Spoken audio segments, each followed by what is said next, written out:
Hello दोस्तों, मैं आज क्लास 10th यानी कक्षा 10 के लिए शब्द रूप जो आपके चैप्टर में हैं तो उन्हीं के बारे में कुछ डिस्कस करने के लिए आया हूँ। तो इसमें से आपके यूपी बोर्ड के पेपर में 2 नंबर का क्वेश्चन आता है, ठीक है। तो उसी में से आज हम पढ़ते हैं शब्द रूप जो कि लिखा हुआ यूपी बोर्ड परीक्षा कक्षा 10 अकारांत शब्द रूप फलम यानी फल, ठीक है। तो अकारांत है और ये नपुंसक लिंग में चलता है। ये जो फल शब्द रूप है किसका है? नपुंसक लिंग का है। नपुंसक लिंग,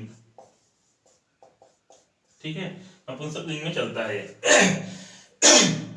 तो देखिए अब हम इसमें क्या है, अब देखिए मैंने यहाँ पे एक चीज लिखी अकारांत शब्द। अकारांत का मतलब क्या होता है पहले ये समझते हैं कि अकारांत शब्द होते क्या हैं, ठीक है। अकारांत क्यों से कहते हैं?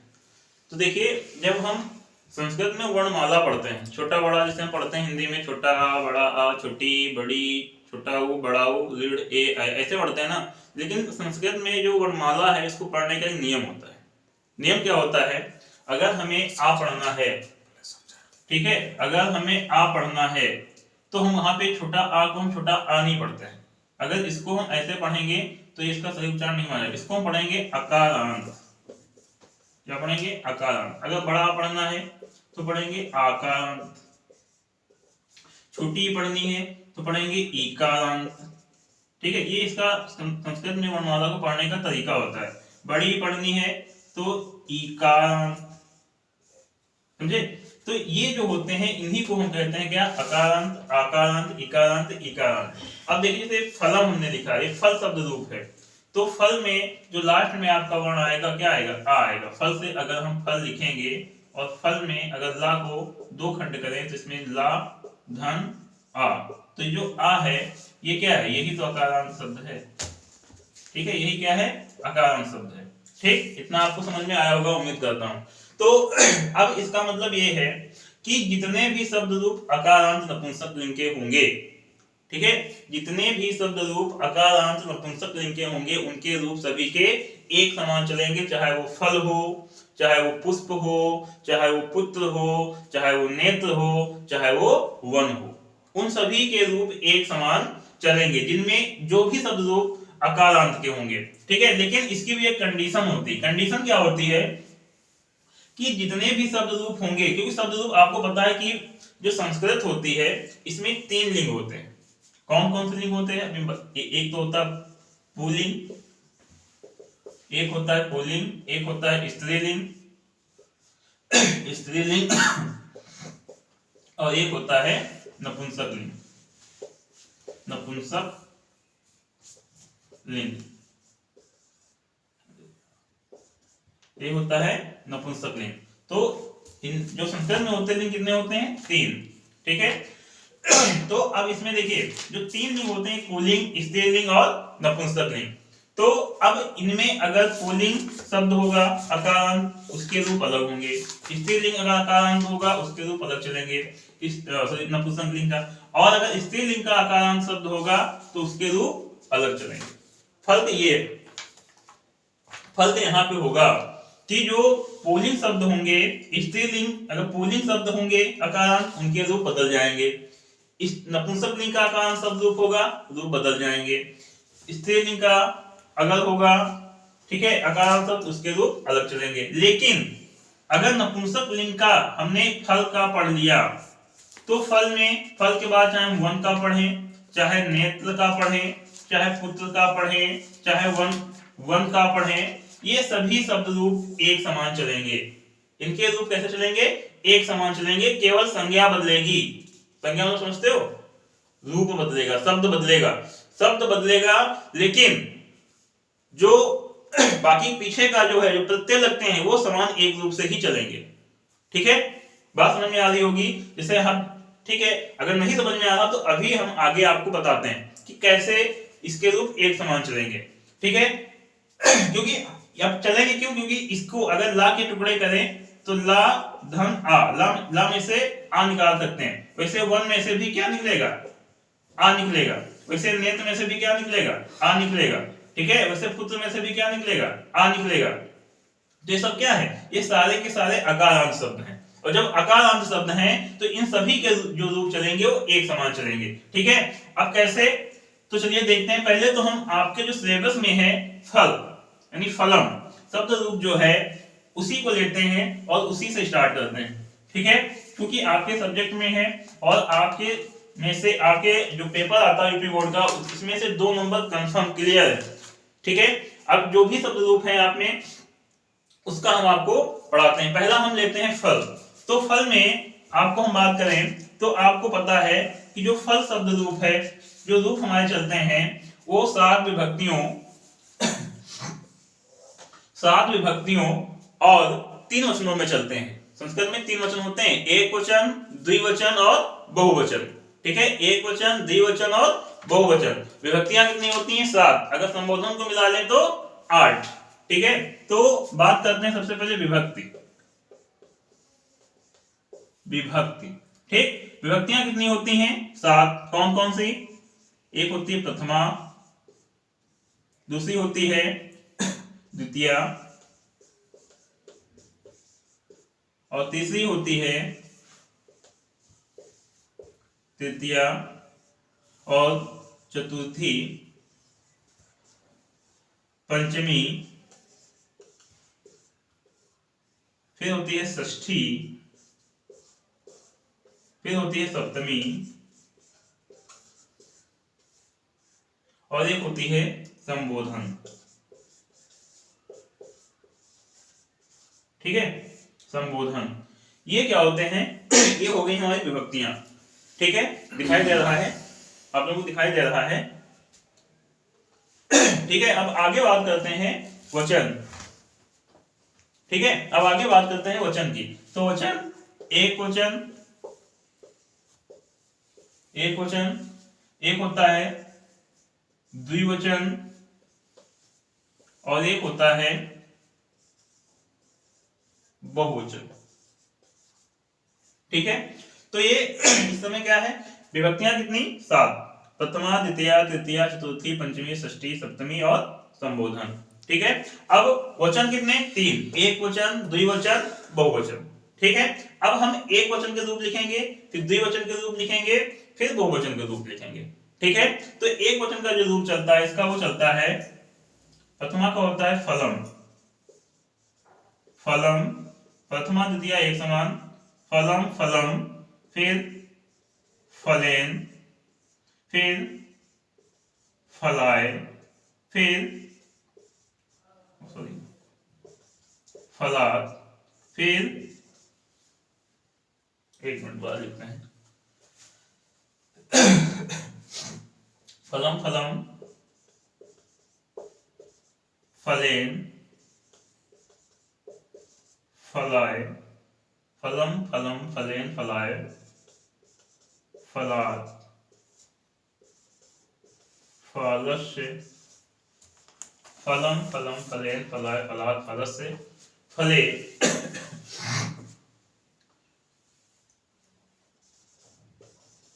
फले, और फिर होता है हे, फल।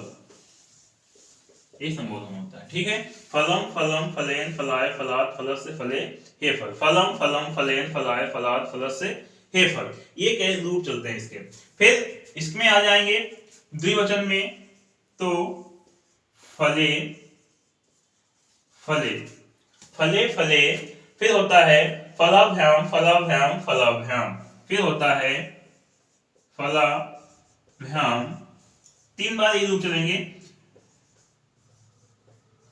फलाभ्याम, फिर फलाभ्याम, और फिर अगले जो रूप चलेंगे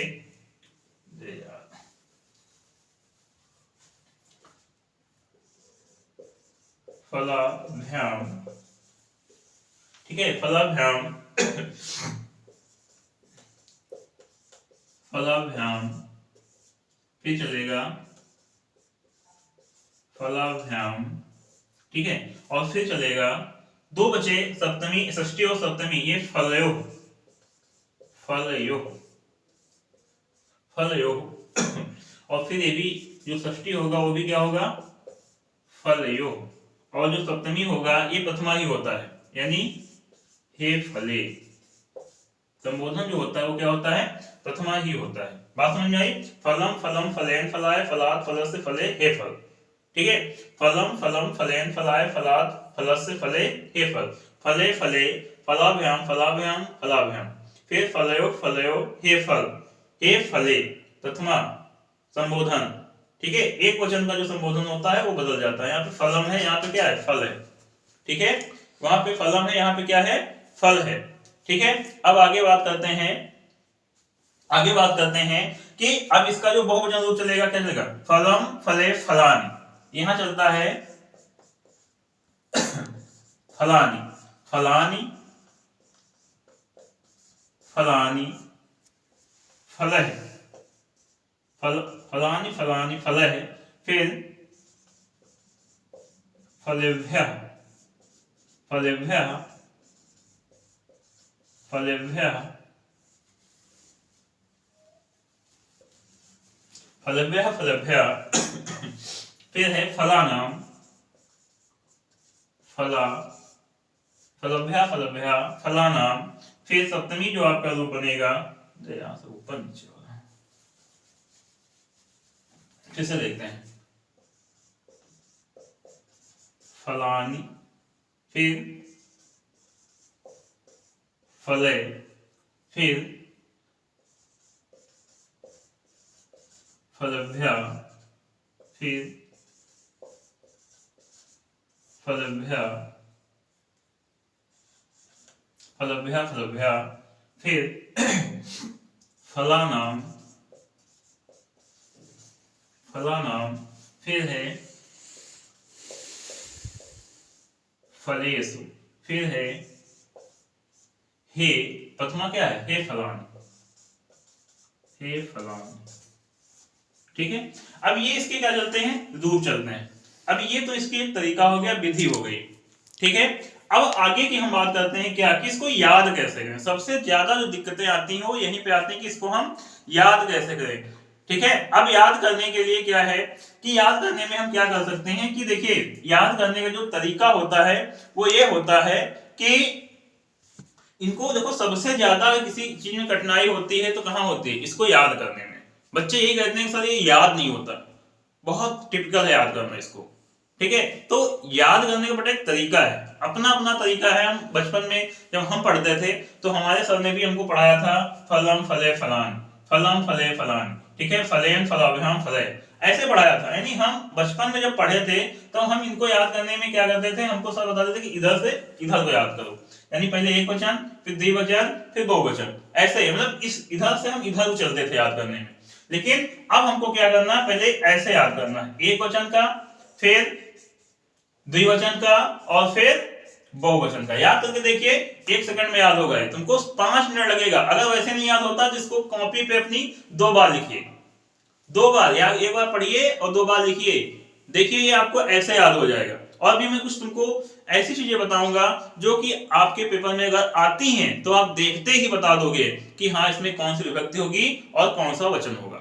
ये मैं बिल्कुल उम्मीद के साथ कहता हूं, अगर आपने मेरा वीडियो ये कायदे से देख लिया तो लाइफ में कभी आपसे विभक्तियां गलत नहीं हो सकती, अगर आपने थोड़ा सा भी मन लगा के पढ़ लिया तो।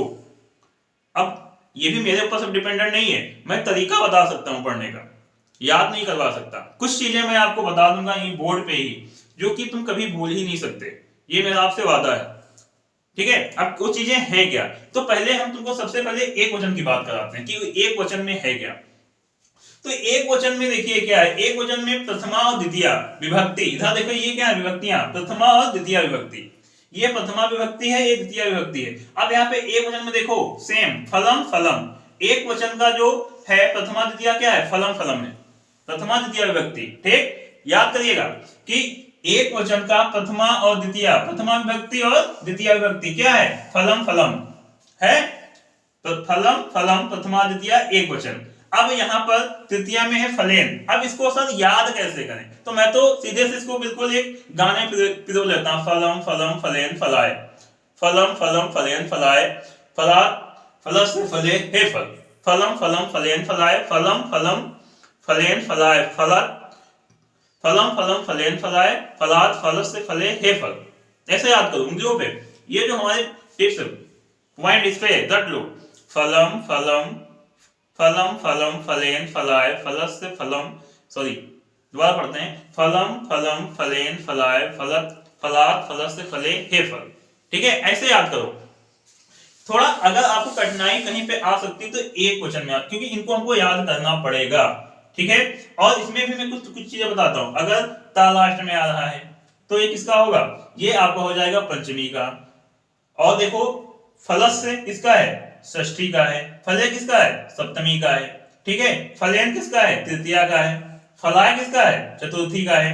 तो अगर याद करने की चीजें हमारे सिर्फ यहाँ पे है, एक क्वेश्चन हमको याद करना है। बाकी यहाँ पे आप देखिए द्विवचन में तो मुझे नहीं लगता कुछ याद करना है। दो ऊपर के दो फले फले, यहाँ पे फलम है एक वचन में, और द्विवचन में क्या है, फले फले फले फले, क्या है, फले फले।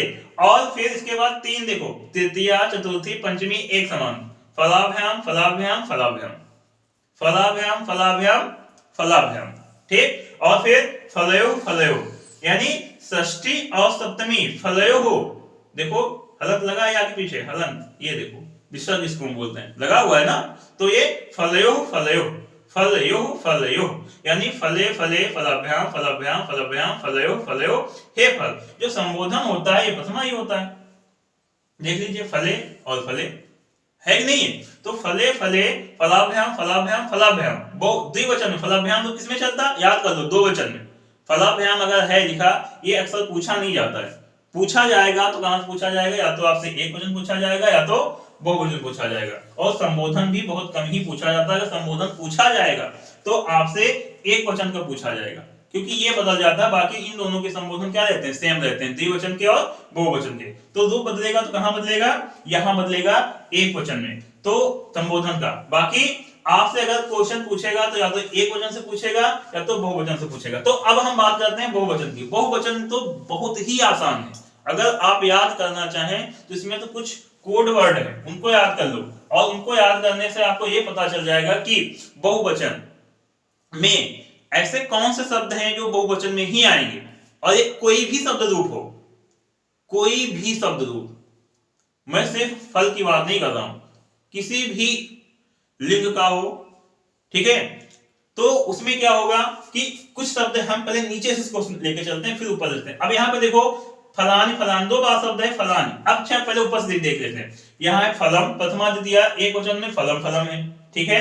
और द्विवचन में क्या है, फले फले है। और तीन बहुवचन में क्या है, फलान फलान, यानी फलम फले फलान। ठीक, इतना इसको ऊपर के दो ऐसे याद कर लो, फलम फले फलान, यानी एक वचन आएगा प्रथमा द्वितीया तो फलम फलम, द्विवचन आएगा प्रथमा द्वितीया फले फले, बहुवचन आएगा प्रथमा द्वितीया फलान फलान। ये इतना सिंपल सा है, हमको याद करना है यही दो रूप, ये क्योंकि सेम है, फलम फलम फले फले फलान फलान। ठीक, अब इसके बाद हम यहाँ पे याद करने की ट्रिक क्या है, देखो यहाँ पे आया है भ्या, भ्या नाम सु, देख लो ये कोड वर्ड है बेटा। अगर किसी शब्द के लास्ट में भ्या आ जाए तो या तो वो शब्द रूप बहुवचन का चतुर्थी होगा या पंचमी होगा। बात समझना, अगर किसी शब्द के लास्ट में भ्या भ्या है तो ये शब्द रूप किसी बहुवचन का होगा, ये कंफर्म है कि ये शब्द रूप किसने बनते हैं, बहुवचन में बनते हैं। अगर किसी शब्द के लास्ट में भ्या लगा है, भ्या लगा है, नाम लगा है, सु लगा है, और यहाँ पे लय लगा है या भी लगा है या नी लगा है, तो वो शब्द कहां बनता है, तीन वचन में, यानी तृतीया में बनता है। ठीक है, तो यहां तक तो चलिए इसको फिर इसको भी छोड़ते हैं, इसको बाद में याद करेंगे। इसको देखिए यहां से, ये चतुर्थी पंचमी षष्ठी और सप्तमी, ये तीन चीजें देखिए, और ये पूरे को मत पढ़ो, सिर्फ इतना देख लो, इधर जितने मैंने गोले बनाए हैं। तो देखो तृतीया चतुर्थी, चतुर्थी में क्या है, लास्ट में भ्या है, पंचमी में भी क्या है, लास्ट में भ्या भ्या भ्या भ्या भ्या नाम सु। अगर किसी शब्द के लास्ट में भ्या भ्या आ जाए, नाम आ रहा हो या राम आ रहा हो, ठीक है, हालांकि आप में तो दो ही है, केवल आपको तो दो ही याद करने हैं, तो आपको इससे मतलब ही नहीं, तो आपको किससे मतलब, नाम से। तो नाम अगर भ्या भ्या आ रहा है, नाम आ रहा है, सु आ रहा है, तो वो बहुवचन के होंगे। बहुवचन के होंगे, कौन से होंगे, ऊपर के तीन छोड़ के गिनते चले आओ, भ्या भ्या भ्या भ्या नाम सु, भ्या भ्या नाम सु। भ्या भ्या अगर आ रहे हैं तो या तो तृतीया का होगा, सॉरी या तो चतुर्थी का होगा या तो पंचमी का होगा, एक ही पूछेगा। अगर चतुर्थी का पूछ लेगा तो पंचमी का नहीं पूछेगा, पंचमी का पूछेगा तो चतुर्थी, दो पूछेगा तो गलत हो जाएगा ऑप्शन। भाई अगर दो ऑप्शन पूछेगा तो गलत नहीं हो जाएगा, तो एक ही पूछेगा।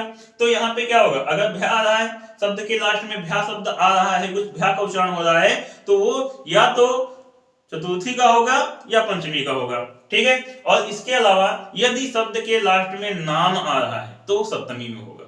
किसमें होगा, ऐसा ही षष्ठी में होगा, षष्ठी विभक्ति का होगा नाम। ये देखिए, देखिए षष्ठी का होगा, ये देखिए यहाँ पे षष्ठी का आ रहा होगा, ये षष्ठी में क्या आता है, नाम। और अगर सु शब्द के लास्ट में सु लगा है तो बहुवचन का सप्तमी होगा।